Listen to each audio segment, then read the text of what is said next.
Don't swear. Hello, I'm Pam Hoffman, Everyday Spacer. I'm Jeff Miller, 2049 Outfitters. At Everyday Spacer, we show regular folks how to personally and directly participate in space explorations. Science and astronomy. We're on Friday nights at 9 p.m. Pacific time, 5 a.m. on Saturday in London, and 2 p.m. on Saturday in Queensland, Australia.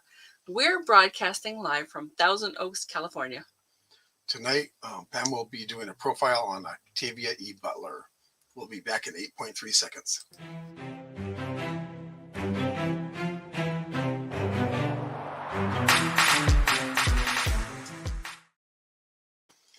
Octavia Estelle Butler was a famous science fiction author who won many awards, including the Hugo and Nebula Awards, amongst others. From her humble beginnings, we can safely say that she reached the stars. And on her website, it says she was acclaimed for her lean prose, strong protagonists, and social observations in stories that range from the distant past to the far future. And we have a comment already, so let's go check that out. Oh. Well, hello, Scott. Thanks so much for joining us. Yep. So this all started at the Moore Park City Library, where I found the children's biography of Octavia E. Butler. I learned so much from this nice little book by Itty. June 22nd was Octavia E. Butler's birthday, and she'd be 76 years old by now if she had lived. And the E for Estelle was new to me, so I love that.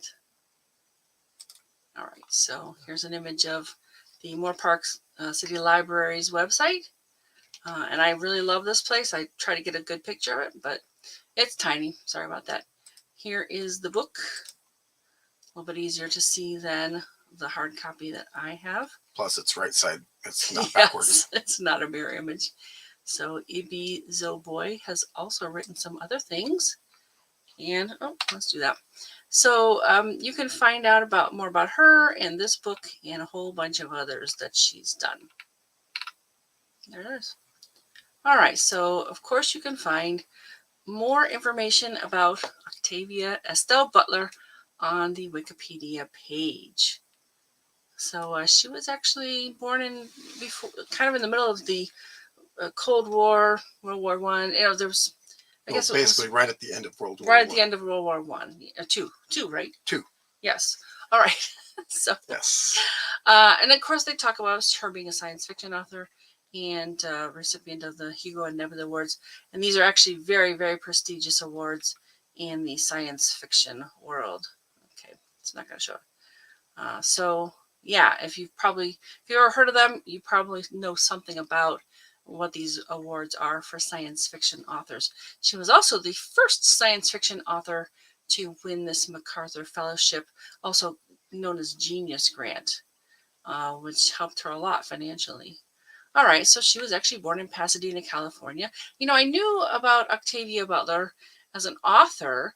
I didn't know much else, though. I didn't know her middle name was Estelle, which basically stands for star. And in the book, they have some fun stuff about that. They play with it a little bit.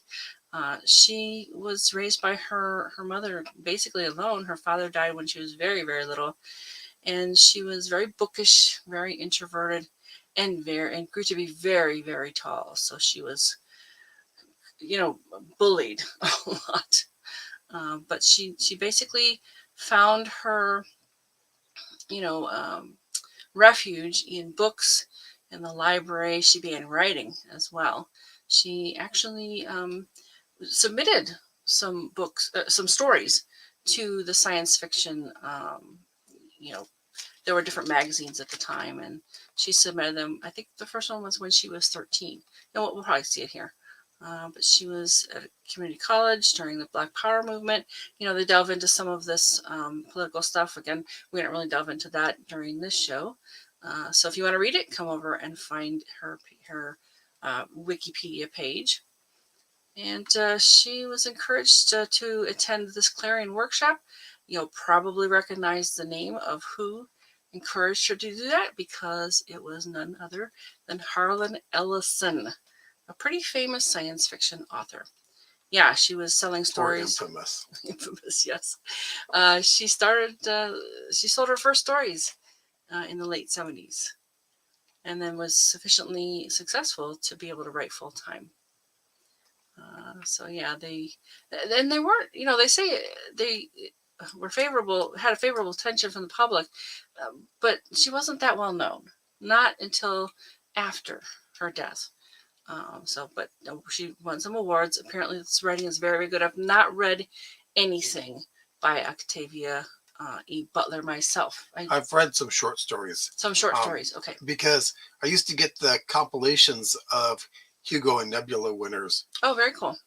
As yeah, they had the anthologies. Yeah, they had the books, anthologies. Right? Yeah, and plus the Clarion books too.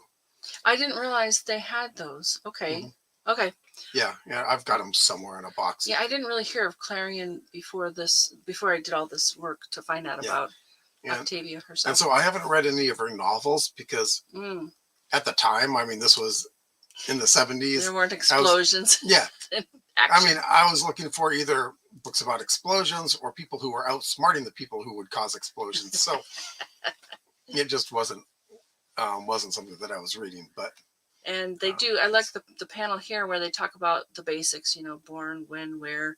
She was actually very, very young, 58 years old. We'll talk about that in a little bit. What happened. So she started very, very young, and she had some success and some lean years, but she did get some very good attention from the wards and different things. So they go into where she was born. Her parents, she was actually a junior. Octavia Margaret was her mother, and she was Octavia Estelle. So definitely not the norm. A lot of times, men. Parents will name their sons after their father, but not so much the daughters. So her father was a shoe shiner, and they both both parents really had some struggles. And of course, he died when she was very young. She was raised by her mother and her maternal grandmother in a strict Baptist environment.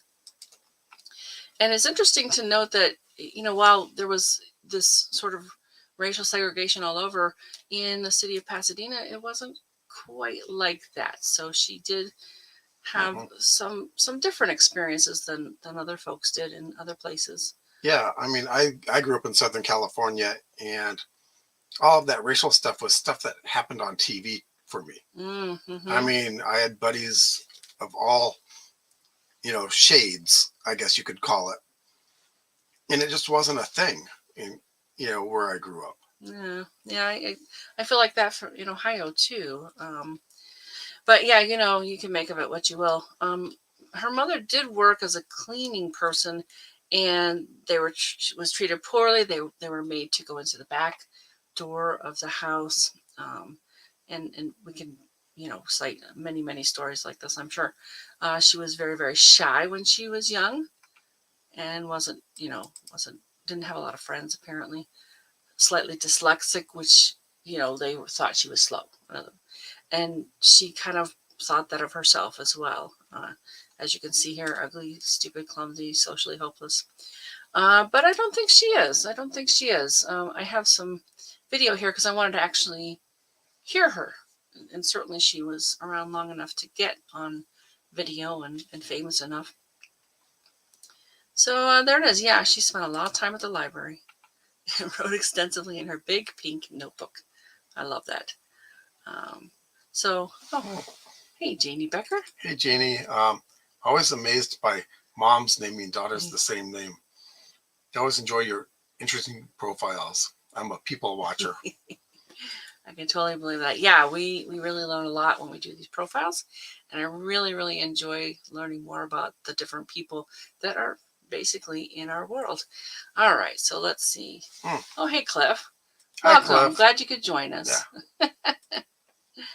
All righty. So, and folks, tell us if you know about Octavia E. Butler, if you've read any of her stories or books. I would love to know. Loved horses and fairy tales, and then got into science fiction. Amazing Stories, Galaxy Science Fiction. Did you know about Galaxy? I knew about Amazing Stories, but not Galaxy. Oh yeah, I've got a bunch of them somewhere in a box. Okay, the magazine of fantasy and science fiction. Yep. If you know, got a bunch of them in a box. if you know anything about them, they will seek out various authors, and they're mostly stories. I think, or maybe novellas, but nothing, no full novels in these. No, from short shorts to novellas. Occasionally, they don't like to do novellas because it takes up too much of the book. Yeah, that makes sense. There's some nice quotes along the side here too. I began to write about power because I had so little. Why aren't more science fiction why aren't there more science fiction and black writers? There aren't because there aren't. What we don't see, we assume can't be. What a destructive assumption. And boy, she sure bucked that norm. All right. Yeah, you had something? Yeah, I think that hers is a very healthy attitude. Just because you don't see it doesn't mean you can't be it. Just because everyone else who doesn't see it thinks that they can't be it doesn't, isn't your world. And when she was very young at 10, she asked for a typewriter. And her mother was very, very happy that she wanted to read and write and do all these things. So her first foray was seeing Devil Girl from Mars when she was 12.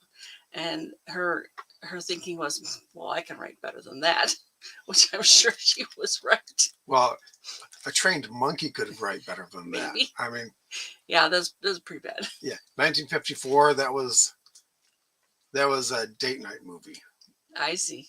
So you could ignore it. Got it. Yeah, so it was made to be ignored, and there's probably a lot of dark scenes in it. I see. Okay.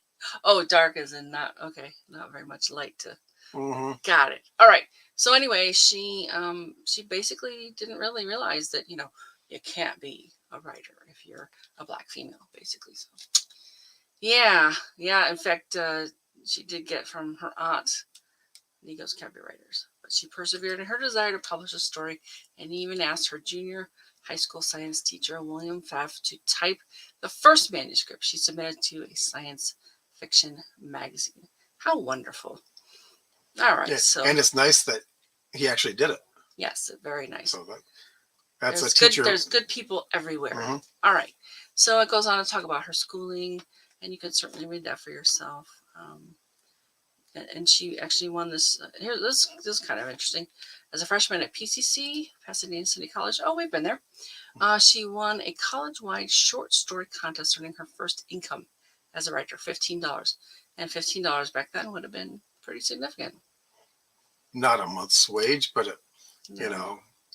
especially for a young woman. Actually, back then it could have been a week's wage. Oh, okay, yeah. So yeah, they talk about the books. And, you could, like I said, you can read the stuff. This won't be extensive, but I really enjoyed reading about her and learning about her and really her courage. All right. So let's see. It says, of course, Mom wants you to be secure. And she didn't really do that. She had a series of jobs, including, I love this. Where is it? Potato chip inspector. Well, how do you do that job? I never even heard of such a job. I've never even heard of such a job, but I guess she did a bunch. So, and here we go. She's gone to this open door workshop of the Writers Guild of America West. Let's see what they say about it. I guess it's a big deal. I'd never really heard about it before, but I'm not a science fiction author. So it's a program designed to mentor minority writers. Her writing impressed one of the teachers, noted science fiction writer Harlan Ellison, and he encouraged her to attend Clarion Science Fiction Writers Workshop in Clarion, Pennsylvania, where she met Samuel R. Delany, very definitely another famous name from the science fiction genre. Both as an author, as an editor. Got it. Okay. He edited a bunch of anthologies, and I believe one of the science fiction magazines. Oh, very cool. And I love this part because they talk about this anthology, The Last Dangerous Visions. There was actually a Dangerous Visions bookstore do you remember which city that was in? LA somewhere. Yeah, LA. One of the cities around LA. But I'm thinking Long Beach, but I don't think so. Maybe Janie knows. Yeah, but and of course, Harlan Ellison had Dangerous Visions, then More Dangerous Visions, and this was supposedly the last of those books. Were there more then? I don't think so. Okay, all right. So she did work, like I said, some of the years that she worked, she wasn't, doing very well, supposedly financially, getting the books out there, and she had some writer's block close to the end of her life, but she did write some very, very interesting and important series of books. In this case, one is called the Patternist series, which includes Pattern Master, Mind of My Mind, Survivor. And she was able to stop some temporary jobs, living on her income from writing. Wrote this book, Kindred. She finished the Patternist series with Wild Seed and Clay's Ark. Look at that, 1984. So this was a long-term project from, what does it say, 76, before 76, I'm sure, because that's when it was published, to 1984. So, this is when she first wins the Hugo Award in 1984 for a short story. A year later, Bloodchild won the Hugo Award and the Locus Award. I mean, she has quite a good list of awards in science fiction, which I think is fabulous. And you can read more about that here. Yeah. Oh, she traveled to the Amazon rainforest and the Andes to do research for what will become the Xenogenesis trilogy, Dawn, Adult Rights, Imago. And I've got some videos up here, and they make a big deal out of these ones. A lot of what she wrote was, and this is what science fiction is. It's basically, taking where you are and kind of projecting it, what could be, what might happen, that kind of thing. So, she finished the Parable of the Sower series. Hey, Daniel. Dangerous Visions. Sherman Oaks, no kidding. Sherman Oaks. Really? Sherman Oaks? That seems far away from where you live, Jeff. Yeah, well, Maybe I didn't go there often. No, I didn't go there often. No, I remember, But Sherman Oaks, near the Sherman Oaks Galleria, yeah, it's actually fairly close to us. Out here, yeah. Well, thanks for that, Daniel, and welcome. Glad you're here. All right, so let's see. She won this fellowship, and it came with the prize money. So she's actually won some good prizes over the years. When her mother died, she moved to Lake Forest Park, Washington. And I think that's when she had sort of a slump in her writing. She won the Science Fiction Writers of America's Nebula Award for Best Science Novel. And she had plans for 4 more Parable novels. Parable of the Trickster, Parable of the Teacher, Parable of Chaos. That's too bad. I liked that bookstore. Okay. Well, it makes sense because they can reach a wider audience. But yeah, not as fun to you can't go in and browse, in other words. All right, so she was definitely writing more books and had more in the works. So let's see what else it says here. Oh, yeah, I guess some of these are pretty heavy. They're quite thought-provoking as well. And so they go on about these books, the different series. And I think it's really smart as an author to write series, because then your audience wants to read the next one, right, and the next one. If you can catch them with the first one. Yes, right. Or, as happens a lot of times, you write a standalone, it does well, and the publisher says, write another one. Yeah. They won't get off your case until you write another one. Well, and the publisher wants to make money too, so that makes sense. All right, so they go on about the different novels. Oh, and here's another. I guess it's from the book. To survive, know the past, let it touch you, then let the past go. Nice. All right, so let's see more of the books, and I'm kind of glossing over this because I do have a nice page from her website that has the books and the book covers. In fact, I think, to re-release them with a new cover, they can make more money. So she was a pretty practical person, even though she was, this genius science fiction writer as well. So good combo. All right, so let's see more about the books. Yeah, a lot more about the books. I encourage you to come in here and read all about it, because it delves into every single one of the series and the late story. All right, so let's get to this part, because she did struggle in later years with writer's block, depression, and I guess this medication bothered her. But she did continue to write, and she taught at the Clarion's Science Fiction Writers Workshop on a fairly regular basis, I guess.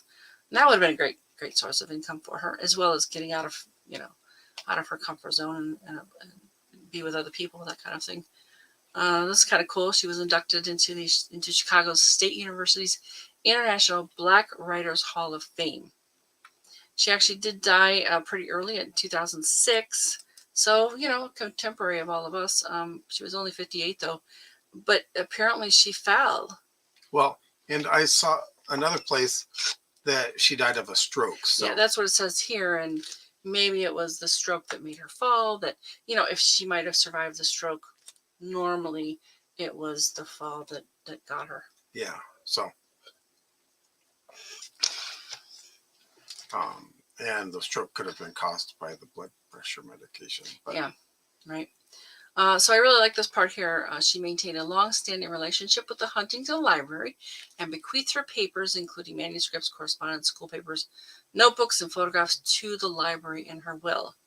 The collection, comprising 9,062 pieces in 386 boxes, 1 volume, 2 binders, and 18 broadsides, was made available to scholars and researchers. And we'll see various places where they have kind of pictures of her writing.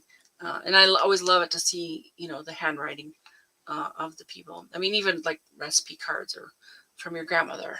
Wonderful, because it has their writing on it. Mm-hmm.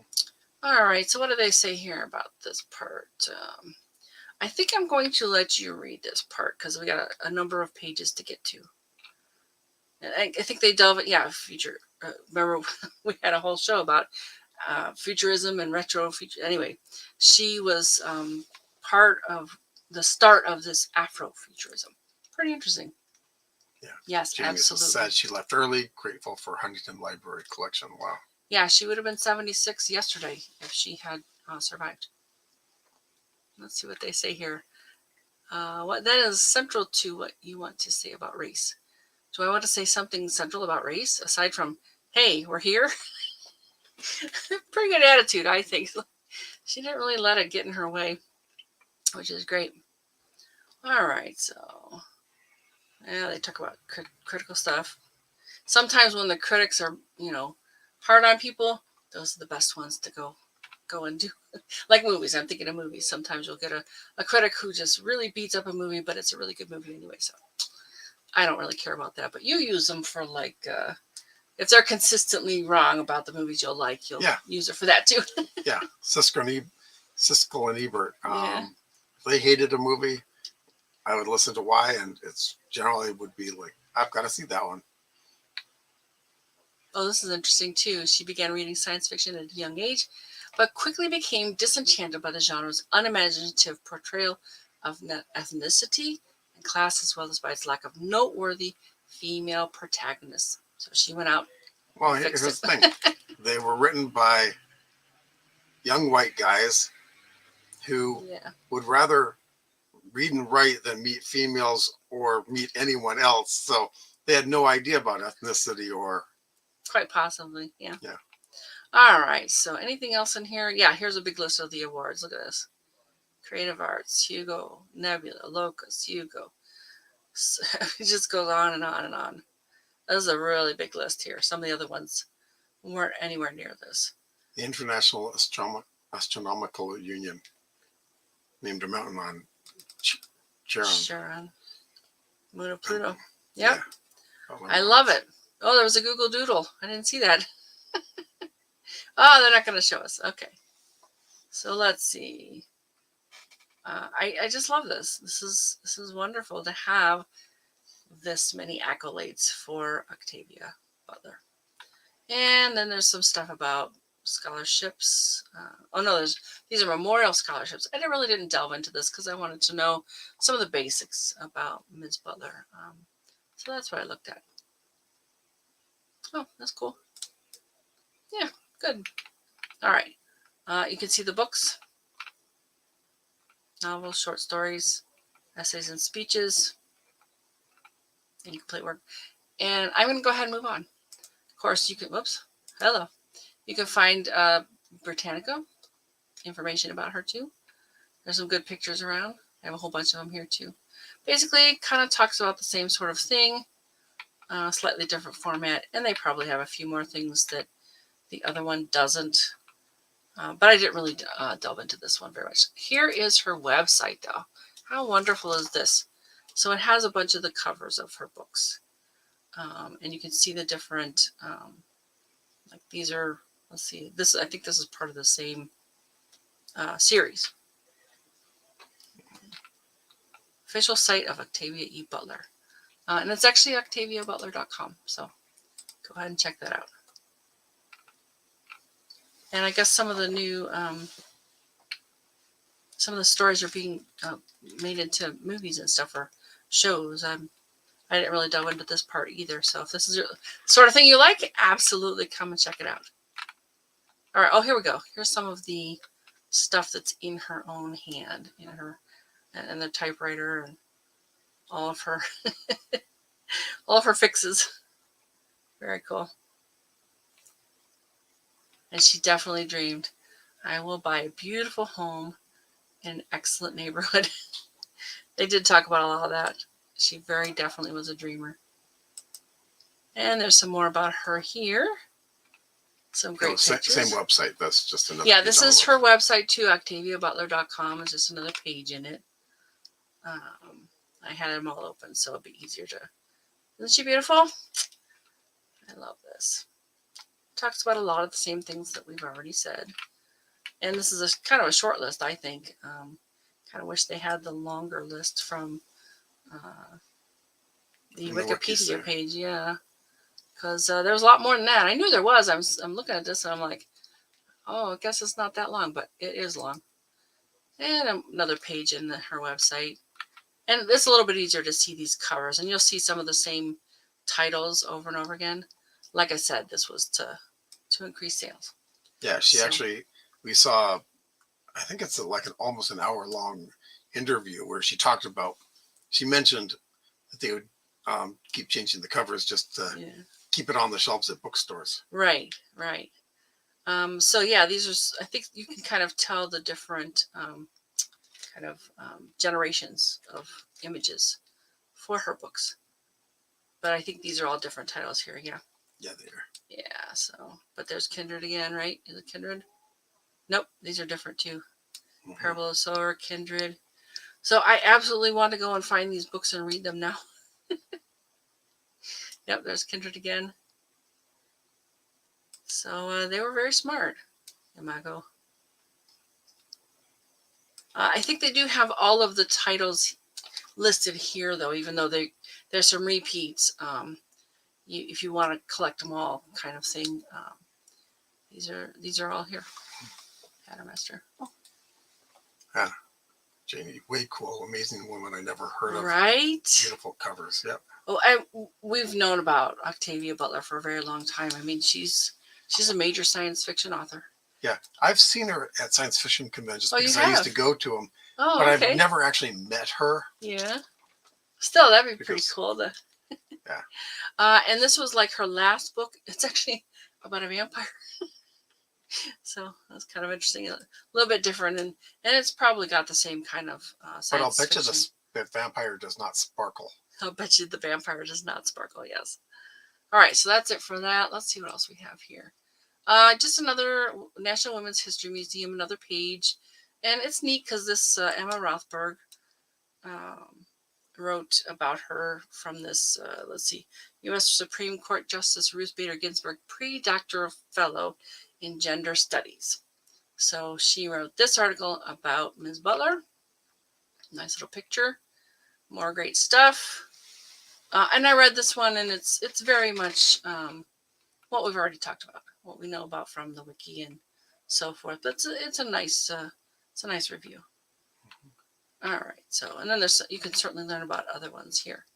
That's kind of cool too. They give you more people to delve into. And biography, we really like that one for our profile shows. Yeah, she was best known for blending science fiction with African American spiritualism, which is very interesting to me. And so I think that kind of idea of projecting into the future, she had a little bit different take. In fact, I met an author. I remember I told you about this author. She's the Vorkosigan. And she says, "Oh, I don't think I'm a Lois McMaster Bazold." She said to me, "I don't think," because I called her. I asked her to come to our conference. "I don't really think I'm a science fiction author. I just project psychology." She took psychology and projected into the future, kind of thing. And we were talking about it years later, and Jeff was like, "Well, that's exactly what science fiction is about." And of course, I didn't know how to answer that when I was like in my 20s and kind of young. So we did not get her to come to our conference, but I think she has been to conferences since, because I think this would have been really early on. And she lived in Ohio, where we were doing our conference. So I think this was what Ms. Butler did with African American spiritualism. So yeah, pretty neat stuff, huh? All right, I did not read this one, but I think there's probably a lot of the same kinds of things. Okay, they blend elements of science fiction and African American story. Okay, yep, I think they just kind of go over some of the same information. But I wanted you to find, other pages, other sites. It's always good to triangulate your research. Some award information. Years and death. Yep. Videos. Oh, I like this. Quick facts. Good stuff. She's a Cancer. So and that was the other thing too. I didn't know she was very much part of the Southern California life, the world, All right. So they tell you if you have something that is not correct, let us know. And there's always a Goodreads page for these authors. So that's wonderful. And you can actually, in Goodreads, I don't know if you've been here before, but you can tag the books. I want to read that. All right, so I wanted to go and look at some videos, and there were some really fun ones about happy birthday to Ms. Butler, and that was really just yesterday, so this was kind of cool video. There's another one here, celebrating her birthday. Let's see, this was a couple days ago. Let's see if I can find some good pictures in here. Yeah, they have some good stuff in here. It's 2 minutes and 47 seconds. I won't play it tonight, but I definitely think if you want to learn more, take a look at this. This is the one we listened to last night, right? It's one of them, yeah. Yeah. It's not the long one though. No. Because we and it's queued up here, but there's one that is actually her talking in an interview. Yeah, and that was one of the things I wanted to do, was to find her talking. I wanted to hear her and see her as herself, not other people's take on her. And I think that might be this one here. Yeah. So yeah, if this is to your liking, it says 1954. It's not real long, but no, I thought it was longer than that. But this guy interviews her, and we actually did we hear the whole thing last night? No, we did not. We got interrupted. That's okay. We'll definitely want to see the rest of it. Right. Yeah. Because she's a very, very interesting person. Super, super smart. Yeah, and she had at the point where she didn't consider herself a science fiction writer. Again. She considered herself a writer. Yes. Yes, that was what she said. I'm a writer. All right. And I really like this, which is also, it's a TED Ed. I hadn't heard of that before, but it says, why should you read sci-fi superstar Octavia E. Butler? So there's some more information about that. But I want to stop here because it says, no entertainment on earth can match a good story compellingly told. Isn't that wonderful? And I don't think we really looked at this one, did we? No, we haven't seen it yet. I think maybe I saw it this afternoon. Yeah, because it was short. It was short. So if you like this sort of thing, take a look. And I think, yeah, she does time travel and does it very well, apparently. All right, because sometimes that can be really odious. Okay, Let's see what else we have here. Oh, this woman, she does top 10 best reads of the year so far. And that was this year. So she talks about Ms. Butler's Dawn book. All right. And what else is in here? So it's kind of fun to find other people doing a review of her book. Mm-hmm. Then Grand Dame of Science Fiction. It's lit. Let's see. I was a little bit older. But I thought it was kind of neat because it does have this young woman doing a whole review of Ms. Butler and talking about the stories. And there's this nice quote, "Who am I, a pessimist if I'm not careful? A feminist, a black," I'm going to play this just a little bit. Baptist and oil and water combination of ambition, laziness, insecurity, certainty, and drive. How marvelous is that? She's a very for real person, I think, which I very much appreciate. All right, what's the last one here? Oh, I stopped here because of this great picture. We don't know who this person is. I think if we ran the video, we could. But this is Harlan Ellison, and he is the one who encouraged her to go to the Clarion workshop in Pennsylvania.